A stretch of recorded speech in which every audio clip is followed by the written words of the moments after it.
حاضرین السلام علیکم ورحمۃ اللہ وبرکاتہ۔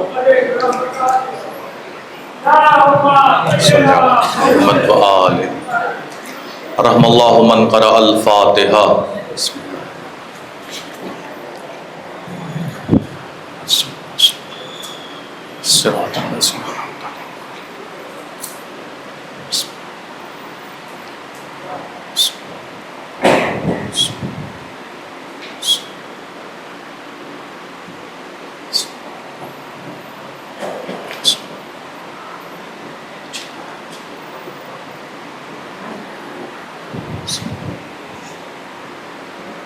صلوات پڑھے محمد و آل محمد، اللہم صلی علی محمد و آل۔ اعوذ باللہ من الشیطان الرجیم، بسم اللہ الرحمن الرحیم۔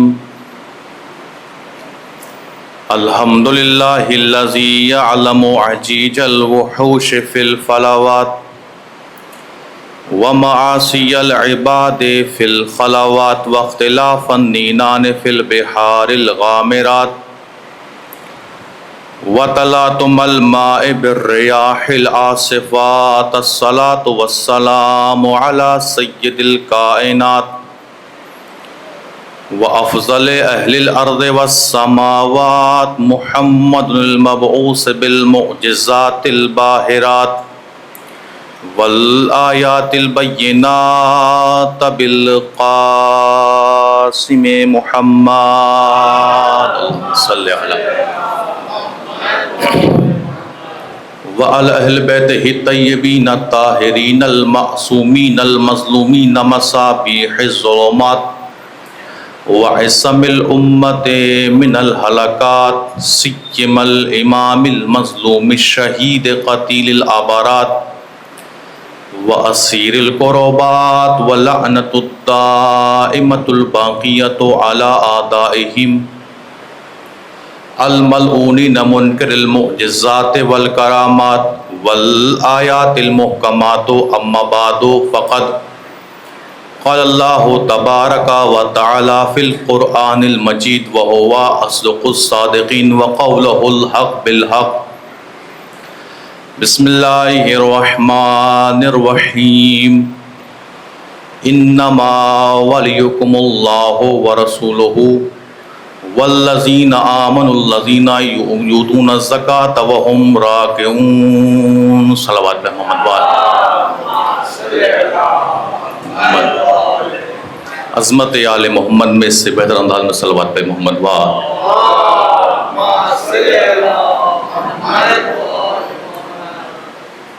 امام زمانہ کے ظہور کی تعجیل کے لیے اس سے بہتر صلوات پہ محمد وآل صلی اللہ علیہ وآلہ۔ اعزان محترم، بزرگان قوم ملت، آپ حضرات کے دیار محبت میں پہلی مرتبہ ذکر محمد والے محمد کرنے کا شرف حاصل کر رہا ہوں، اور یقیناً یہ بہت بڑے شرف کی بات ہے کہ اللہ نے مجھے ان کا ذکر کرنے والوں میں قرار دیا اور آپ حضرات کو اہل بیت کا ذکر سننے والوں میں قرار دیا۔ یقیناً یہ شکر کا مقام ہے کہ اللہ نے ہمیں ایسے اماموں سے منسوب فرمایا کہ جو نہ خود گمراہ تھے نہ کسی کو گمراہ کیا۔ دیکھیے، بظاہر لوگ آج جو ہے وہ نئے سال کی مبارکباد دے رہے ہیں کہ نیا سال مبارک ہو، نیا سال مبارک ہو، ہیپی اسلامک نیو ایئر۔ تو ان سے ہم یہ کہنا چاہتے ہیں کہ جب کوئی ہمیں مبارکباد دیتا ہے تو ہم پر بھی ضروری اور لازمی ہے کہ ہم اس کا رپلائی دیں۔ جیسی کوئی ہمیں مبارکباد دیتا ہے تو ہم بھی کہتے ہیں سیم ٹو یو، یا آپ کو بھی مبارک ہو۔ لیکن سوال یہ ہے کہ جو محرم کی مبارکباد دے رہے ہیں ان کا سیم ٹو یو ہمیں کب کرنا ہے؟ ہمیں کب بولنا ہے کہ آپ کو بھی مبارک ہو؟ ہم اس وقت بولیں گے جب 9 ربیع الاول آئے گی، توجہ فرمائیے گا، ہم اس وقت ان سے بولیں گے سیم ٹو یو کہ جب 9 ربیع الاول آئے گی، اور ہم دشمنان اہل بیت پہ لعنت بھیجنے کے بعد کہیں گے کہ سیم ٹو یو۔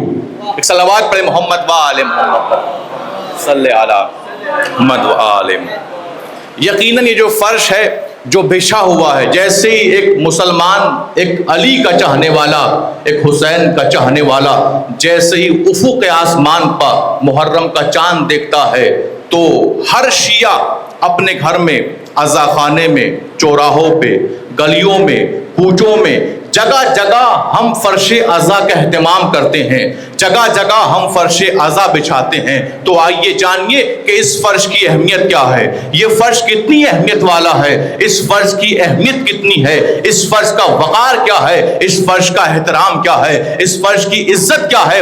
یہ فرش وہ ہے جو توحید الہی کی گواہی دینے والا فرش ہے۔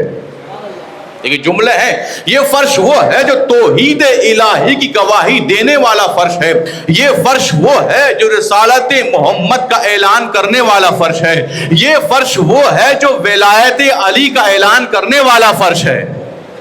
اس کا مطلب یہ ہے کہ یہ فرش وہ ہے جو ہمیں سکھائے گا کہ لا الہ الا اللہ کیسے کہنا چاہیے، یہ فرش وہ ہے جو ہمیں سکھائے گا کہ محمد رسول اللہ کیسے کہنا چاہیے، یہ فرش وہ ہے جو ہمیں سکھائے گا کہ علی ولی اللہ کیسے کہنا چاہیے۔ ایک صلوات پڑھے محمد و آل محمد پر، صلی علی محمد و آل۔ یہ فرش توحید الہی کی گواہی دینے والا فرش ہے، یہ فرش رسالت محمد کا اعلان کرنے والا فرش ہے، یہ فرش ولایت علی کا اعلان کرنے والا فرش ہے، یہ فرش وہ ہے کہ جہاں پر دشمنان آل محمد پر لعنت کی جاتی ہے، یہ فرش وہ ہے جہاں پہ آل محمد سے محبت کا اظہار کیا جاتا ہے، یہ فرش وہ ہے کہ جس فرش نے کسی کو عزت عطا فرمائی، کسی کو عزت عطا فرمائی، کسی کو اولاد عطا فرمائی، کسی کو جوب عطا فرمائی، کسی کو بزنس دے دیا۔ بھائی ملا کہاں سے؟ اس فرش سے ملا، اس لیے کہ یہ وہ فرش ہے کہ امام حسین نے سوچئے کہ ہمیں کہاں لا کے بٹھا دیا، جہاں فرشتے بیٹھے ہیں وہاں ہم بیٹھے ہیں، جہاں امام بیٹھے ہیں وہاں ہم بیٹھے ہیں، جہاں نبی بیٹھے ہیں وہاں ہم بیٹھے ہیں، جہاں علی بیٹھے ہیں وہاں ہم بیٹھے ہیں۔ بھائی دیکھیے آپ کتنے لاکھوں کا، کروڑوں کا، اربوں خربوں کا مکان بنا لیجئے، لیکن فاطمہ زہرا نہیں آئیں گی جب تک ان کے لال کا فرش نہ بچھایا جائے۔ ایک صلوات پڑھیں محمد والے محمد والے محمد یا علی۔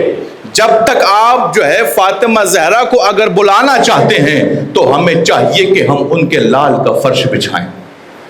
آئمہ بھی آئیں گے، فرشتے بھی آئیں گے، سب لوگ آ جائیں گے، اس لیے کہ یہ فرش بظاہر جو آپ کو دکھ رہا ہے یہ 1000، 5000، 2000، 10000، 20000 کا فرش ہے، لیکن اہمیت بہت ہے، اہمیت بہت ہے اس فرش کی، ہمیں اس فرش کی عزت کرنا چاہیے۔ اچھا دیکھیے ہوتا کیا ہے کہ ہم عموماً جیسی محرم آتا ہے مجلسیں برپا ہوتی ہیں تو ہم جو ہے وہ اپنی مرضی کا تحفہ، اپنی مرضی کی نظر و نیاز امام حسین کی خدمت میں پیش کرتے ہیں۔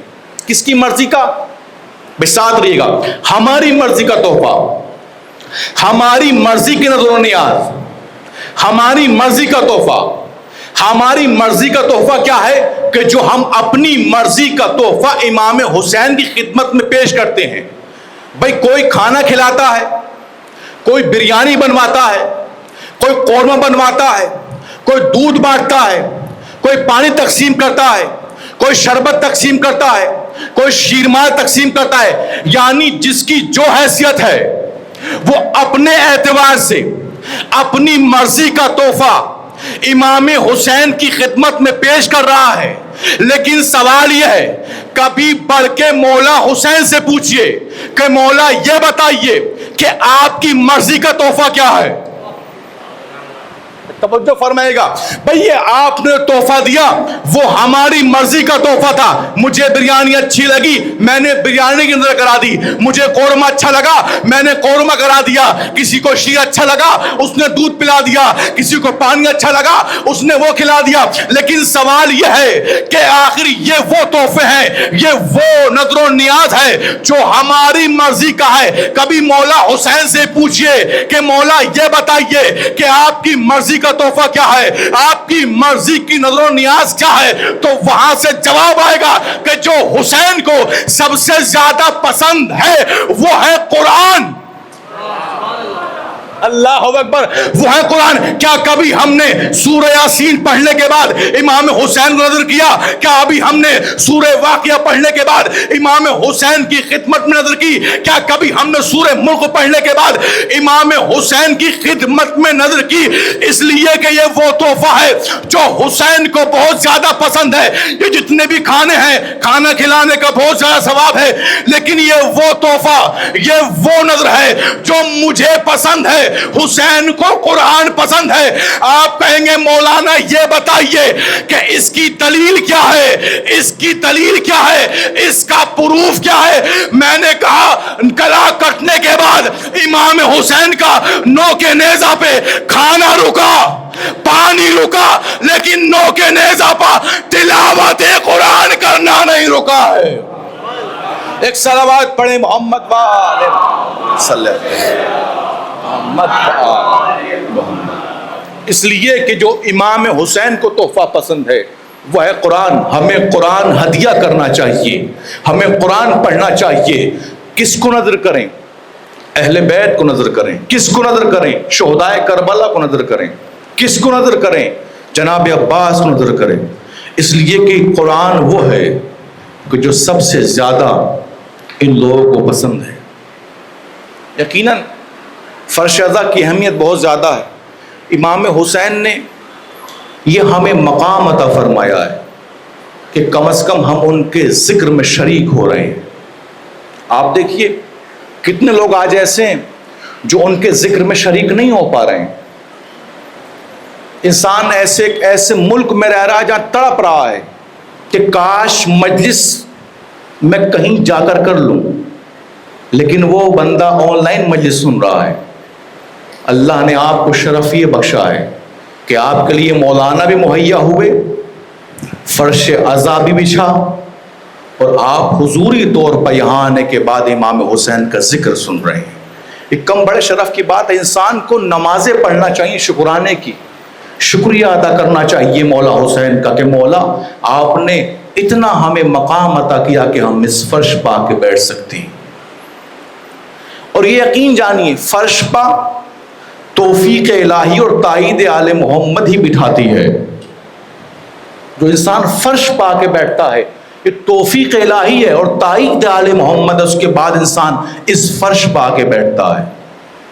اس فرش پا کتنے لوگ ہیں جو گھر سے نکلتے ہیں نیت کرتے ہیں کہ آج ہمیں مجلس سننا ہے, لیکن جیسے گھر سے نکلے کچھ کام آ گیا مجلس نہیں پہنچ پائے, راستے میں دوست مل گئے, ہم آئیے چائے پی لیجئے بعد میں چلے جائیے گا.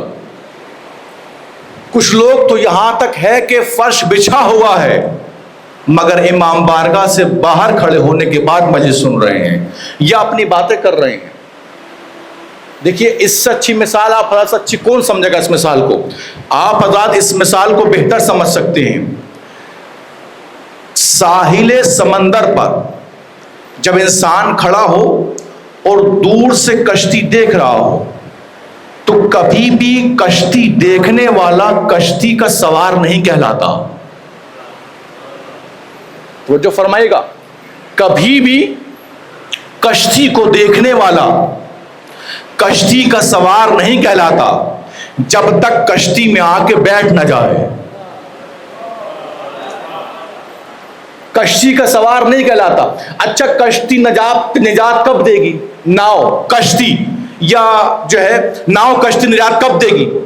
جب انسان اس کشتی میں آ کے بیٹھ جائے, جب اسے وہ ناؤ اور کشتی نجات دے گی. اگر وہ سامنے کھڑے ہو کے کہتا رہے ماشاءاللہ کتنی اچھی ناؤ ہے, پانی پر چلتی ہے، ماشاءاللہ کتنی اچھی ناؤ ہے کہ 1000 لوگوں کو لے جاتی ہے، ماشاءاللہ کتنی اچھی ناؤ ہے، کتنا اچھا چلانے والا ہے، اگر وہ دور سے دیکھنے کے بعد تعریفیں کرتا رہے تو کیا مجھے یہ بتائیے کیا یہ کشتی نجات دے گی؟ نہیں دے گی۔ کیوں؟ اس لیے کشتی نجات اس وقت دے گی جب آپ کشتی میں آ کے بیٹھ جائیں۔ بھائی امام حسین نے بھی فرش اعضا کی شکل میں کشتی بنائی، اللہ اکبر، امام حسین نے بھی فرش اعضا کی شکل میں ایک کشتی بنائی، تو اس میں جو سوار ہو جائے گا نجات اسے ملے گی، دور سے دیکھنے والے کے لیے نجات نہیں ہے۔ صلوات پڑھے محمد وآل محمد صلی اللہ علیہ محمد، ایک مل جل کے صلوات پڑھے محمد وآل صلی اللہ۔ کشتی اسی وقت نجات دے گی۔ یہ میں ایک جو ہے وہ سوچ کا آیا تھا کہ ایک خواب آپ کے سامنے بیان کرتا ہوں۔ یقین جانیے اس فرش پر جو بھی جس عنوان سے آ رہا ہے، جس عنوان سے بھی آ رہا ہے، اس کی بہت زیادہ اہمیت ہے، بہت زیادہ اہمیت ہے، جس عنوان سے بھی آ رہا ہے۔ آپ نے ایک عالم دین کا نام سنا ہوگا، آیت اللہ مراشی نجفی۔ آیت اللہ مراشی نجفی کی ایک لائبریری ہے بہت مشہور، جو دنیا کی بہترین لائبریریوں میں سے ہے، قم کے اندر موجود ہے۔ جب آپ معصوم قم کے حرم میں جائیں گے تو باب القبلہ کی طرف آیت اللہ مراشی نجفی کی لائبریری موجود ہے۔ اور آیت اللہ مراشی نجفی وہ ہیں کہ جنہوں نے عزاداری کے لیے بہت زیادہ اہتمام کیا ہے۔ ان کا ایک عاشور خانہ امام بارگاہ تھا، وہاں پہ خادم خدمت کیا کرتا تھا۔ مومنین آئے ہیں مثلا جھاڑو لگانا، کون آ رہا ہے، دیکھ بھال کرنا، اس چیز کی جیسے بات لوگ کرتے ہیں۔ وہ شخص کہتا ہے کہ میں ایک دن مجلس اعضا جب تمام ہو گئی میں سویا، جب میں سویا آپ دیکھیے کتنا امام حسین کی اعضا میں جس عنوان سے جو شریک ہے اس کی بہت زیادہ اہمیت ہے امام حسین کی نگاہ میں۔ جس عنوان سے بھی جو شریک ہے، کوئی ماتم کر رہا ہے اس کا اپنا الگ وقار ہے، کوئی مجلس پڑھ رہا ہے اس کا اپنا الگ وقار ہے، کوئی فرش بچھا رہا ہے، کوئی صفائی کر رہا ہے، کوئی کھانا بنا رہا ہے، کوئی کھانا تقسیم کر رہا ہے، ہر کسی کا اپنا اپنا امام حسین کی نگاہ میں الگ وقار ہے۔ وہ کہتے ہیں کہ جب میں سویا تو میرے خواب میں مولا حسین آئے، اور اکیلے نہیں آئے بلکہ ساتھ میں جناب عباس ہیں، اور آنے کے بعد کہتے ہیں کہ جو لوگ اس امام بارگاہ میں شریک ہوتے ہیں مجلس اعضا میں، آپ ان کی لسٹ بنائیے، توجہ کیجئے گا، ان کی لسٹ بنائیے۔ جناب عباس سے کہا کہ بھیا عباس آپ لسٹ بنائیے، اور اس خادم سے کہا کہ آپ بتائیے کون کون یہاں پہ آتا ہے۔ ایک مرتبہ اس نے سارے نام لکھوا کر امام جناب عباس کی خدمت میں، جب جناب عباس نے نام لکھے تو وہ نام لکھنے کے بعد ایک مرتبہ امام حسین کی خدمت میں پیش کیے گئے۔ امام حسین نے ناموں کو پڑھنا شروع کیا، فلاں فلاں فلاں فلاں فلاں فلاں۔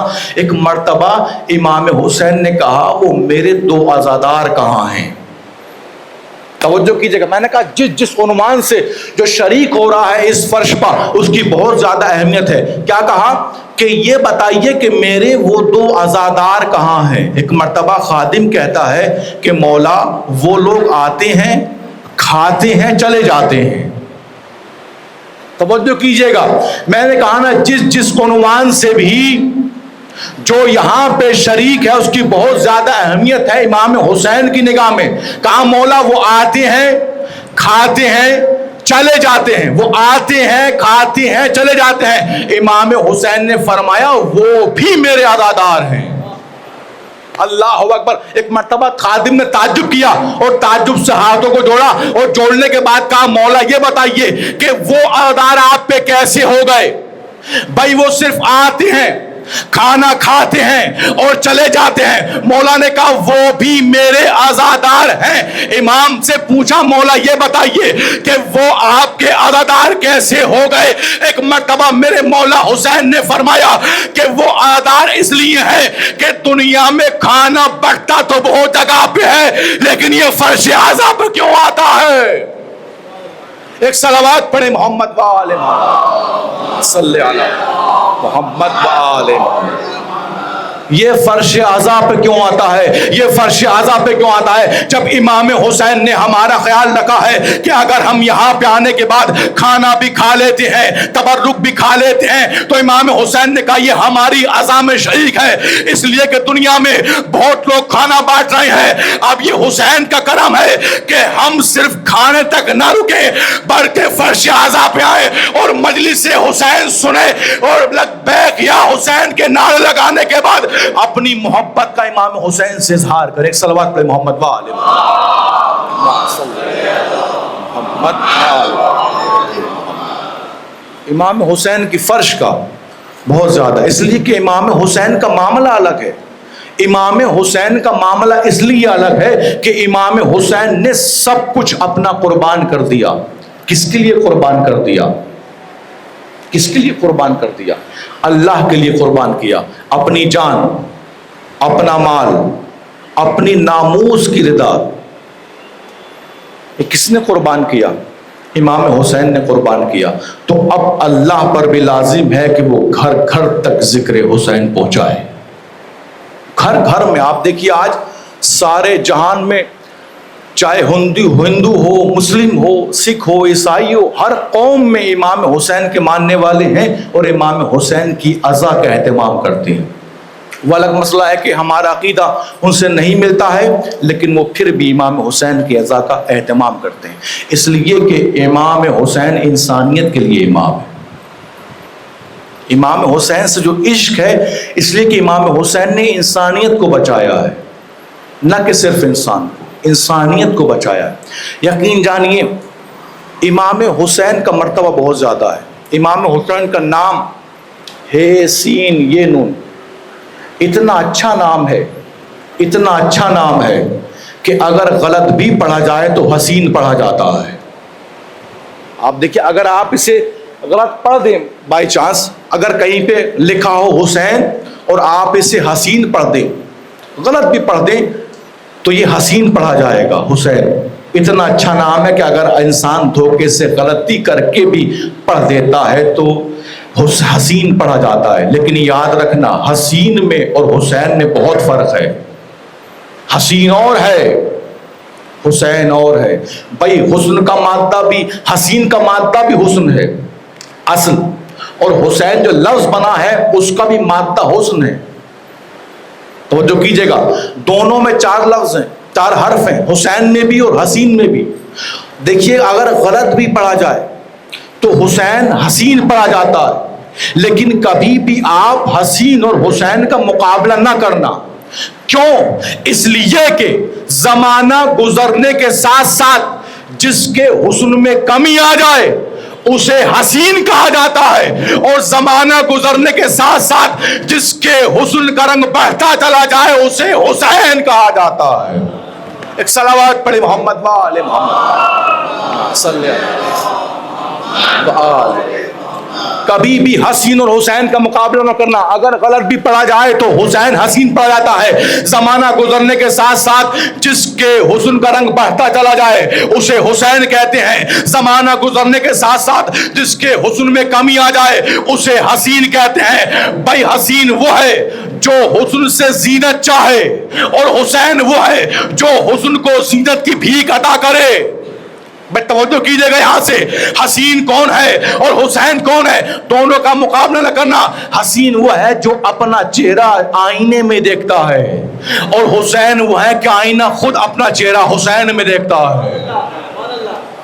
حسین اور حسین کا مقابلہ نہ کرنا، حسین و حسین کا مقابلہ نہ کرنا۔ جس کے حسن کو آئینے میں دیکھا جائے اسے حسین کہا جاتا ہے، اور جس کے حسن کو قرآن کا آئینے میں دیکھا جائے اسے حسین کہا جاتا ہے۔ آپ دیکھ لیجئے دنیا کے کسی بھی حسین کو، اس کی خاصیت یہ ہے کہ وہ دنیا والوں کو اپنی طرف کھینچتا ہے، اور حسین کی خاصیت بھی یہ ہے کہ وہ دنیا والوں کو اپنی طرف کھینچتے ہیں۔ کھینچتا حسین بھی ہے، کھینچتے حسین بھی ہے، تو پھر کیا فرق ہوا حسین میں اور حسین میں؟ بھائی توجہ کیجئے گا، بھائی کیا فرق ہوا؟ حسین میں اور حسین میں، حسین بھی دنیا والوں کو اپنی طرف کھینچتے ہیں اور حسین بھی دنیا والوں کو اپنی طرف کھینچتے ہیں، تو پھر کیا فرق ہوا؟ حسین کھینچتا ضرور ہے مگر اپنے در پر جھکا نہیں پاتا، حسین کھینچتے بھی ہیں اور اپنے در پر جھکاتے بھی ہیں۔ اگر یقین نہ آئے تو 40 حسینی دیکھ لیجئے، کروڑوں کا مجمع آتا ہے اور در پر جھکنے کے بعد کہتا ہے لبیک یا حسین، لبیک یا حسین، لبیک یا حسین۔ ایک صلوات پڑھیں محمد وال صلی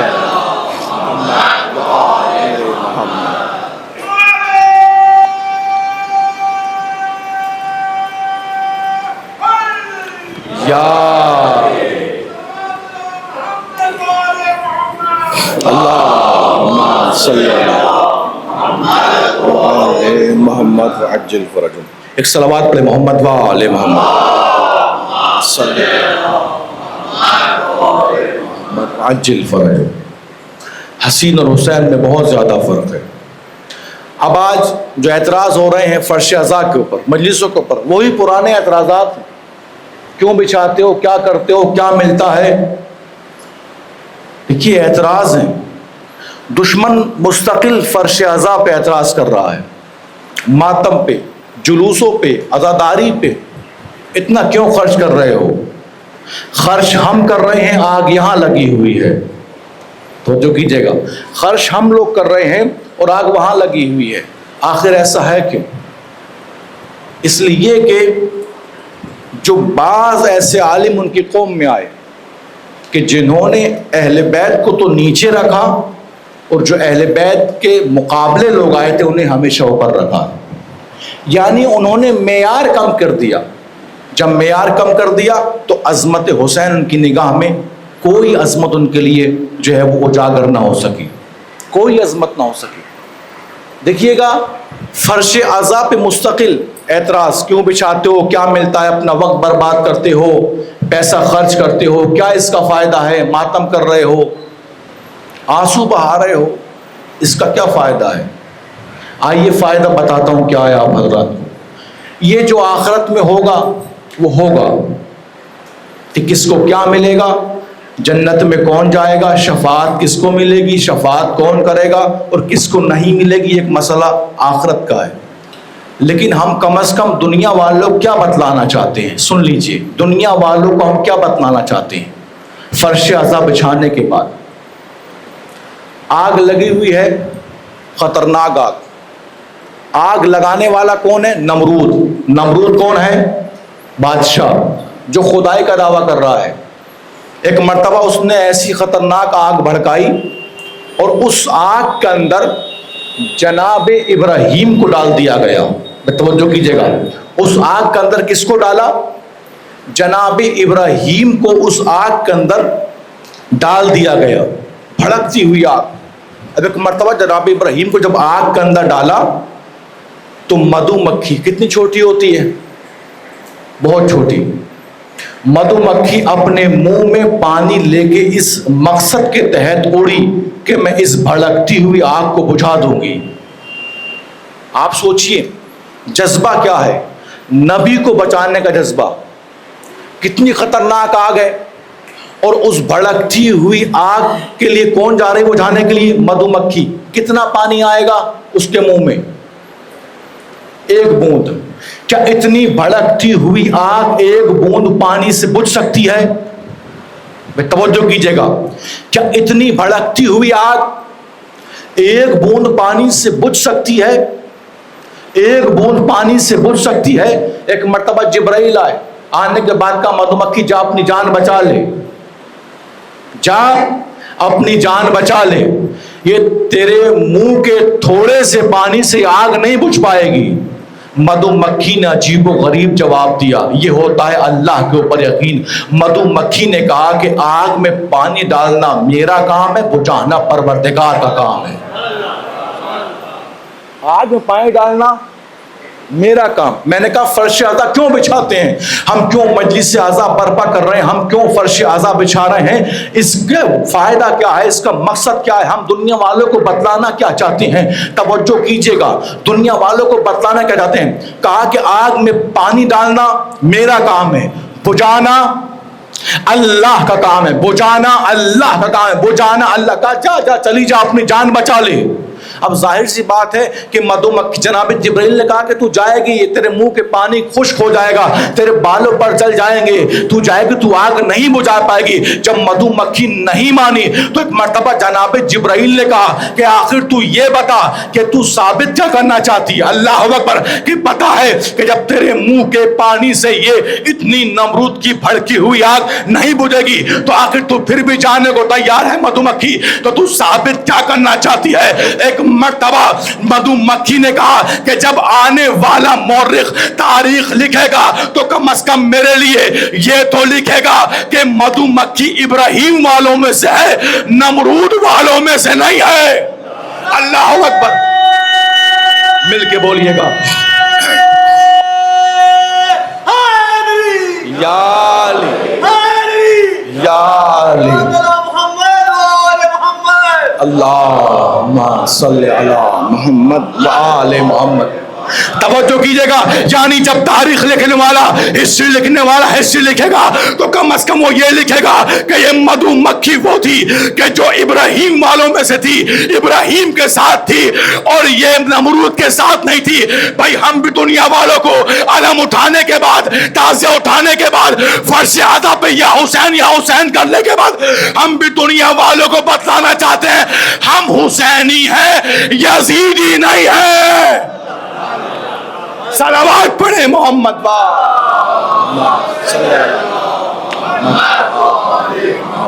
عجل فرج. مل جل کے صلوات پڑھیں محمد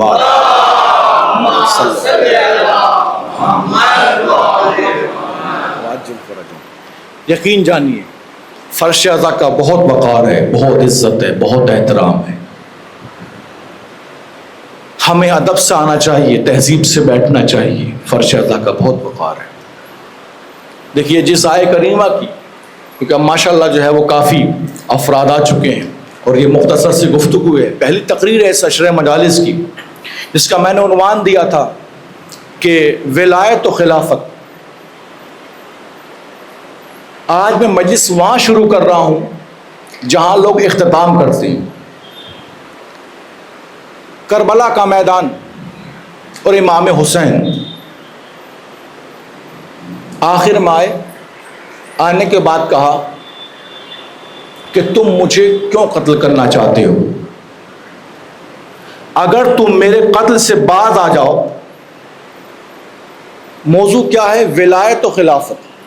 ولایت کتنی اہم ہے اور خلافت کا کیا مرتبہ ہے, اور ولایت آل محمد کا کیا مرتبہ ہے, اور ولایت اہل بیت کا کیا مرتبہ ہے. بہرحال کہ یہ لمبا موضوع ہے, انشاءاللہ دیکھتے کہاں تک نبھایا جاتا ہے. اگر تم میرے قتل سے, کب کہہ رہے ہیں, عصر عاشور.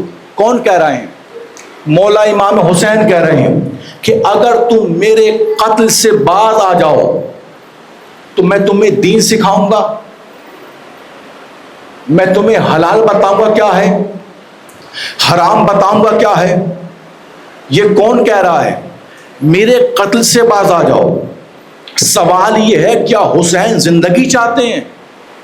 اکبر کے قتل ہونے کے بعد حسین زندگی چاہتے ہیں, عباس کے قتل ہونے کے بعد حسین زندگی چاہتے ہیں, اصغر شہید ہو گئے, کیا حسین زندگی چاہتے ہیں؟ پھر کیوں کہہ رہے ہیں کہ اگر تم میرے قتل سے باز آ جاؤ. توجہ کیجئے گا, اگر تم, اس لیے کہ لوگ اعتراض یہ کرتے ہیں کہ امام حسین نے کربلا کے میدان میں نعوذ باللہ نعوذ باللہ نعوذ باللہ خاکم بدہن نعوذ باللہ کہ مسلمانوں پر تلوار چلائی ہے, لیکن جو حسین کے مقابلے میں آ جائے مسلمان کب رہا. دیکھیے میرا پڑھنا میرا کام ہے, سننا کا کام ہے. توجہ کیجئے گا, جو حسین کے مقابلے میں آ جائے تو کیا جو حسین کے مقابلے میں آیا وہ مسلمان تھا یا نہیں تھا؟ سوال ہے آپ سے. جو حسین کے مقابلے میں آیا وہ مسلمان تھا یا نہیں تھا؟ آپ کہیں گے مولانا نہیں, وہ مسلمان نہیں تھا. لیکن یہ نہیں کہنا آسان ہے اور اس نہیں کو ثابت کرنا بہت مشکل ہے. توجہ کیجئے گا، اس لیے کہ دونوں طرف قرآن پڑھا جا رہا ہے، دونوں طرف نمازیں پڑھی جا رہی ہیں، دونوں طرف اللہ اکبر کی آواز آ رہی ہے، دونوں طرف اذانیں، دونوں طرف خمس، جہاد، سب کچھ ہو رہا ہے. آخر یہ پتہ کیسے لگے کہ مسلمان کون ہے اور مسلمان کون نہیں ہے؟ اعتراض کیا ہے کہ کربلا میں امام حسین نے مسلمانوں پر تلوار چلائی ہے، مسلمانوں پر تلوار چلائی ہے. ایک مرتبہ جب ان سے کہا کہ اگر تم میرے قتل سے باز آ جاؤ تو میں تمہیں دین سکھاؤں گا، اسلام سکھاؤں گا، شریعت سکھاؤں گا. میں نے کہا کیا حسین زندہ رہنا چاہتے ہیں؟ نہیں، بلکہ امام حسین بتانا یہ چاہتے ہیں کہ تم مجھے میرا حق حیات دے دو، میں تمہیں تمہارا حق حیات دے دوں گا. میرا حق حیات کیا ہے؟ کہ مجھے ولی مانو، میری ولایت کو قبول کرو، مجھے امام برحق مانو، مجھے خلیفہ برحق مانو. یہ میرا حق ہے. میں تمہیں حلال بتلاؤں گا، حرام بتلاؤں گا، ساری چیزیں تمہیں بتلا لوں گا. یہ کون کہہ رہے ہیں؟ یہ حسین کا حق ہے کہ وہ بتلائیں. ایک مرتبہ کہا کیوں قتل کرنا چاہ رہے ہو؟ کیوں قتل کرنا چاہ رہے ہو؟ سب نے ایک زبان ہو کے کہا کہ دیکھو حسین، تم نے نہ حلال کو حرام کیا ہے اور نہ ہی حرام کو حلال کیا ہے. پھر امام نے کہا کہ کیوں مجھے قتل کرنا چاہ رہے ہو؟ سب نے ایک زبان ہو کے کہا بغضا لابیک، ہم تمہیں تمہارے باپا علی کے بغض میں قتل کرنا چاہتے ہیں. اللہ اکبر. ہم تمہارے بابا علی کے بغض میں قتل کرنا چاہتے ہیں. آپ نے دیکھا حسین کسے کہا جاتا ہے؟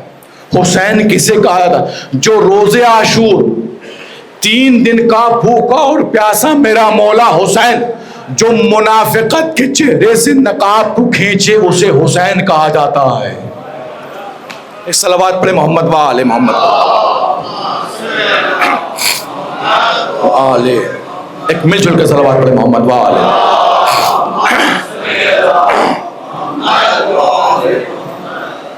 بغضا لابیک، ہم تمہیں تمہارے بابا علی کے بغض میں قتل کرنا چاہتے ہیں. ہم تمہیں تمہارے بابا علی کے بغض میں قتل کرنا چاہتے ہیں. اس کا مطلب تو یہ ہوا کہ آج جو ہمارے اوپر اعتراض کرتے ہیں لوگ، کیا اعتراض کرتے ہیں؟ اعتراض یہ ہے کہ خود ہی مارا اور خود ہی رو رہے ہیں. حسین کو شیعوں نے مارا اور شیعہ ہی رو رہے ہیں. توجہ کیجئے گا، یہ جملہ بغضا لابیک، ہم تمہیں تمہارے بابا علی کے بغض میں قتل کر رہے ہیں، یہ خود جملہ بتلا رہا ہے کہ کربلا کے میدان میں جنہوں نے حسین کو مارا وہ علی کا شیعہ نہیں تھا بلکہ علی کا دشمن تھا. علی کا شیعہ نہیں تھا بلکہ علی کا دشمن تھا. کیا کہا انہوں نے؟ بغضا لابیک، ہم تمہیں تمہارے بابا علی کے. میں نے کہا کہ تلوار کیوں اٹھائی؟ لوگ کہہ رہے ہیں مسلمانوں کو مارا ہے. میں نے کہا مسلمانوں کو نہیں مارا ہے. بغضا لابیک، ہم تمہیں تمہارے بابا علی کے بغض میں قتل کرنا چاہ رہے ہیں. اچھا، جب بغض میں قتل کیا تو مجھے بتائیے جو علی سے بغض رکھے وہ کیا ہے؟ اب حدیث رسول آ گئی، یا علی حبک تقوی والایمان وَبُغْضُكَ كُفْرٌ وَنِفَاقٌ، کہ یا علی تم سے محبت کرنا تقوی بھی ہے، تم سے محبت کرنا ایمان بھی ہے. یعنی جس کے دل میں علی کی محبت ہو وہ مومن بھی ہے، جس کے دل میں علی کی محبت ہو وہ متقی بھی ہے. پھر کیا فرمایا نبی نے؟ وَبُغْضُكَ كُفْرٌ وَنِفَاقٌ، اور جس کے دل میں تمہارا حسد ہو، یعنی تمہارا بغض ہو، وہ منافق بھی ہے، وہ کافر بھی ہے. اللہ اکبر. یعنی ہم تمہیں تمہارے بابا علی کے بغض میں قتل کر رہے ہیں. جو علی سے بغض رکھے یا منافق ہے یا کافر ہے. اب منافق اور کافر کے بارے میں اللہ نے ارشاد فرمایا، یا ایھا النبی جاہد الکفار والمنافقین، کہ نبی آپ جہاد کرو، آپ جنگ کرو. کس سے؟ منافق سے اور کافر سے. منافق سے اور کافر سے. پھر بات پڑھ دیتا ہوں کہ ہم تمہیں میں تمہارے بابا علی کے بغض میں قتل کر رہے ہیں. اب جو علی سے بغض رکھے یا وہ منافق ہے یا وہ کافر ہے, اور کافر اور منافق کے لیے اللہ نے قرآن میں ارشاد فرمایا کہ اے نبی آپ جنگ کرو, جہاد کرو, کس سے؟ یا کافر سے کرو یا منافق سے کرو. تو اب کربلا کے میدان میں, امام کربلا کے میدان میں نبی تو موجود نہیں تھے, مگر نبی کا یہ قول موجود تھا کہ حسین منی و انا من الحسین, کہ حسین مجھ سے ہے اور میں حسین سے ہوں. تب ایک مرتبہ اگر میرے حسین کربلا کے میدان میں اگر تلوار چلا رہا ہے تو یا منافق کو مار رہا ہے یا کافر کو مار رہا ہے.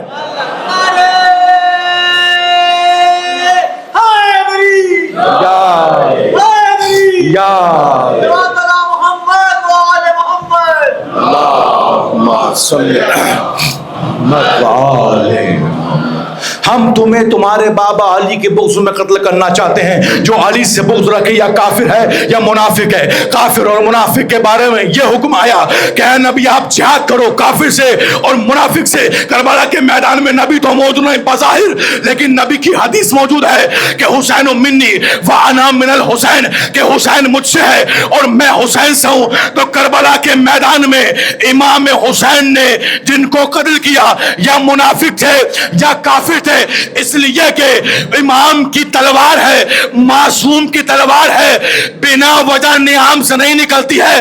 یا کافر کے لیے نکلے گی یا منافق کے لیے نکلے گی, اس لیے کہ معصوم کبھی مسلمان کو نہیں مارتا. جو معصوم جو مسلمانوں کو مارے یا وہ یزیدی ہوتا ہے یا وہ دہشت گرد ہوتا ہے. صلوات پڑھے محمد والے محمد عجل فرج. صلوات پڑھے محمد والے.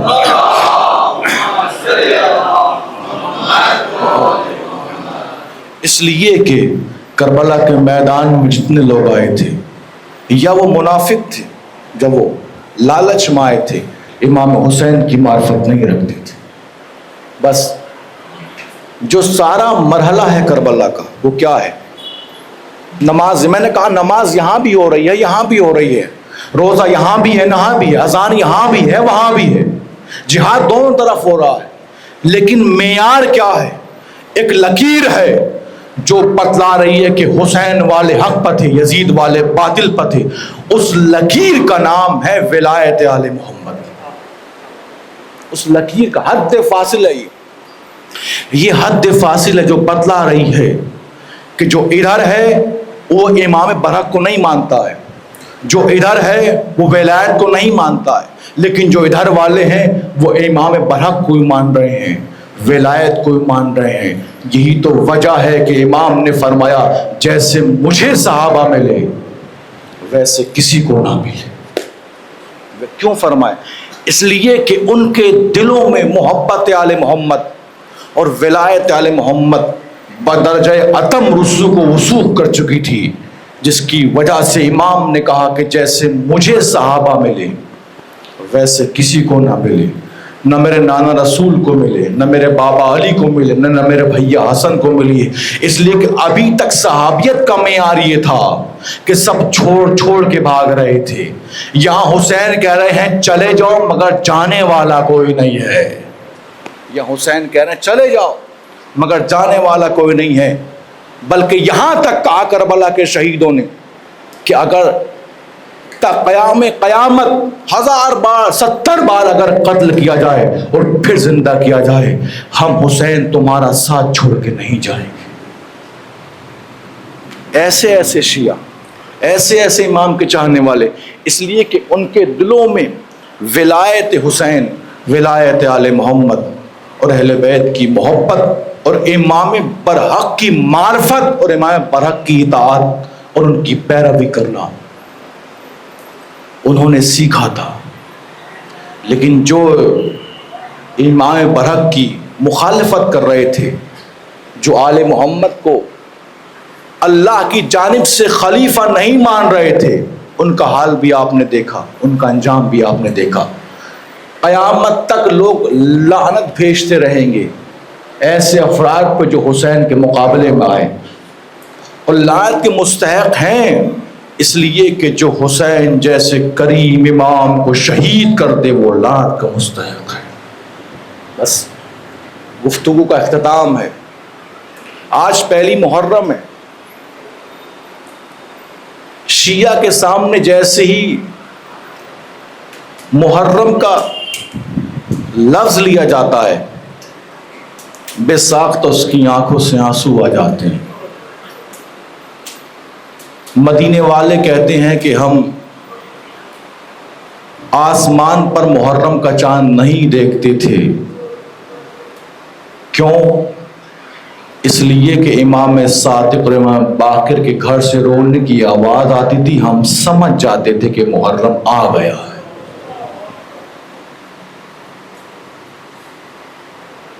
اجرکم اللہ، اللہ کوئی غم نہ دے سوائے غم آل محمد کے۔ یہ آنسو ہمیں شفا دیتے ہیں، یہ آنسو ہمیں نجات دیتے ہیں، یہ آنسو ہمیں حیات دیتے ہیں، یہ آنسو ہمیں ہمت دیتے ہیں، یہ آنسو ہمیں طاقت دیتے ہیں۔ دنیا ان آنسوؤں سے ڈرتی ہے۔ مجھے بتائیے اگر کوئی رو رہا ہے دنیا نہیں ڈرتی ہے، لیکن حسین کی عزا میں اتنی طاقت و پاور ہے کہ دنیا کا بڑے سے بڑا ظالم و طاغوت ان آنسوؤں سے ڈر رہا ہے، اس لیے کہ یہ معرفت کے ساتھ نکلے ہوئے آنسو ہیں، معرفت کے ساتھ نکلے ہوئے آنسو ہیں۔ اللہ اکبر۔ ہم محرم کا چاند آسمان پر نہیں دیکھتے تھے۔ امام رضا کہتے ہیں کہ جیسی محرم آتی تھی میرے بابا بہت زیادہ گریہ کیا کرتے تھے، اور یہ گریہ کرتے رہتے تھے یہاں تک کہ عاشور آ جاتا تھا۔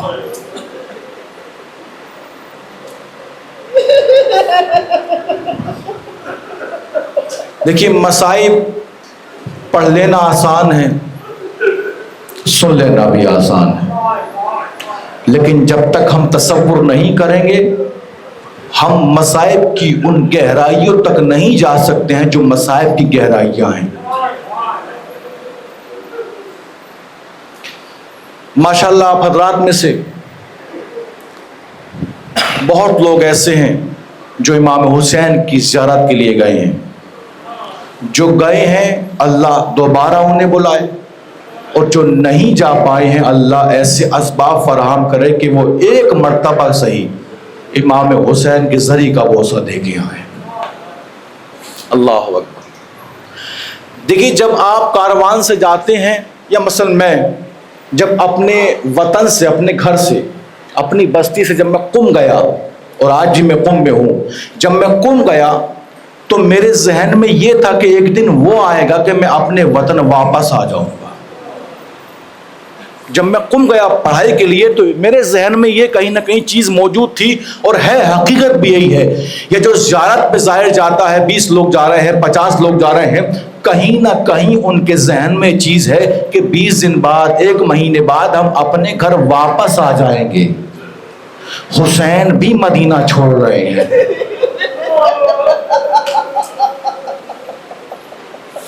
مگر حسین کو پتا ہے کہ ابھی جو دیدار کر رہا ہوں میں مدینے کا، یہ آخری دیدار ہے، اس کے بعد نانا کا روزہ میسر نہ ہوگا، ماں فاطمہ زہرا کا مزار میسر نہ ہوگا، بھیا حسن کی قبر کا بوسہ نہ لے پاؤں گا۔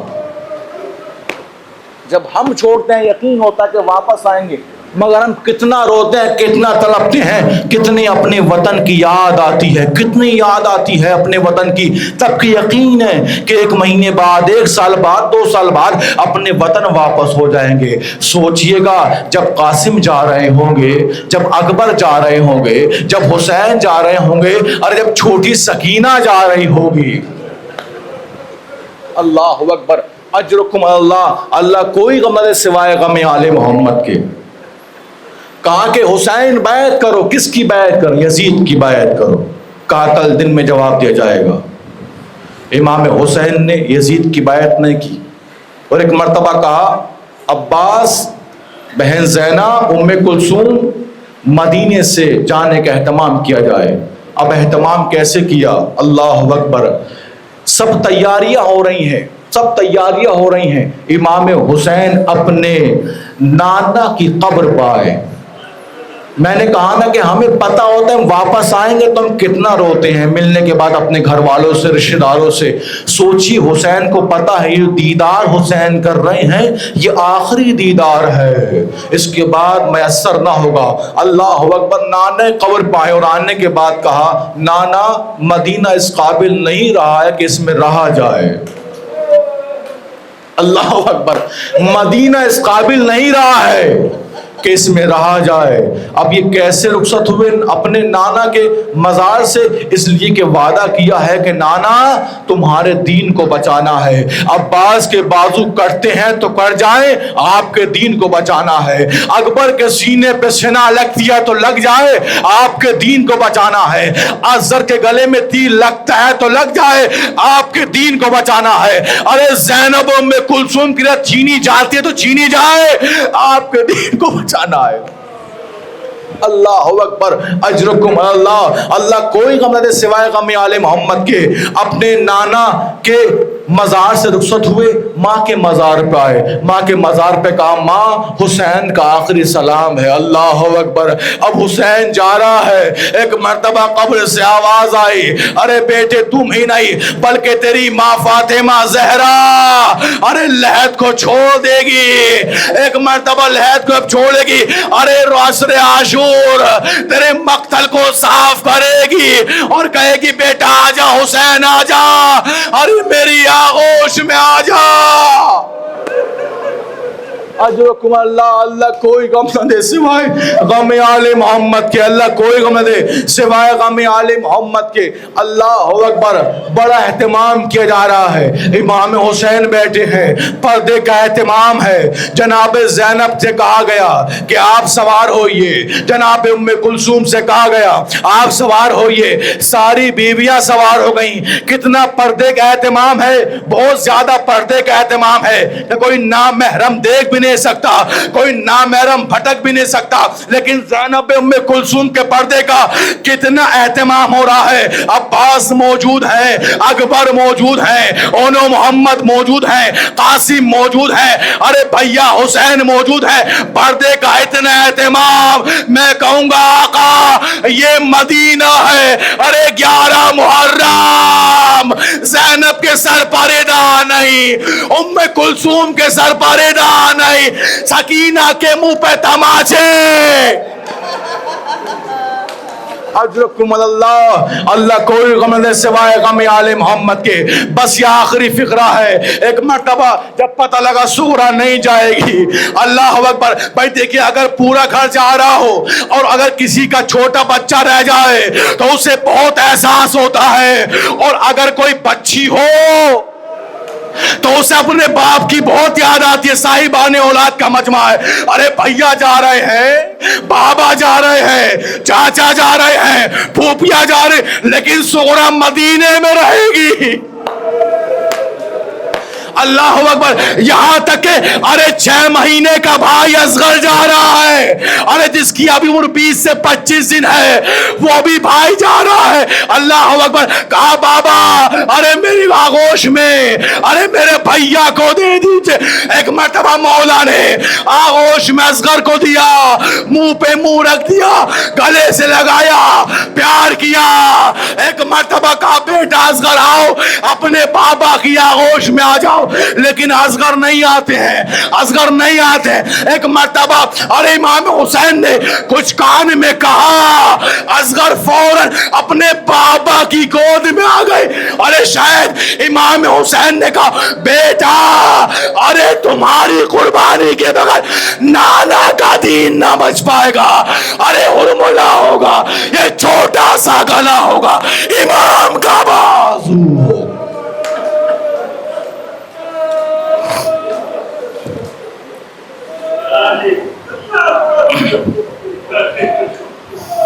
اللہ لعنت اللہ علی قوم الظالمین. سیعلم الذین ظلموا ای منقلب ینقلبون. بار اللہ تجھے واسطہ محمد وآل محمد کا ہماری اس مختصر سی بات و قبول فرما. خداوند عالم تجھے واسطہ محمد وآل محمد کا جہاں جہاں بھی شیعہ حیدر قرار ہے ان کی جان کی، مال کی، عزت کی، آبرو کی حفاظت فرما. جو مریض ان کو شفاء کاملہ و عاجلہ عطا فرما، جن کے پاس اولاد نہیں ہے ان کو اولاد صالحہ و نرینہ عطا فرما، جن کے پاس اولاد ہے ہمیں توفیق عطا فرما کہ ہم اپنی اولاد کی صحیح تربیت کر سکیں۔ اے خداوند عالم، جہاں جہاں بھی دشمنان شریعت، دشمنان علماء، دشمنان اسلام ہیں ان کو نیست و نابود فرما، اور جہاں جہاں بھی مسلمان جنگ کر رہے ہیں، لڑ رہے ہیں اسلام کی خاطر، شریعت کی خاطر، ان کو کامیابیاں عطا فرما۔ اس زمانہ پورا شعبہ میں زمانہ کے ظہور میں تعجیل فرما، اور ہم کو ان کے اعوان انصار میں شمار فرما۔ ربنا تقبل منا انک انت السمیع العلیم۔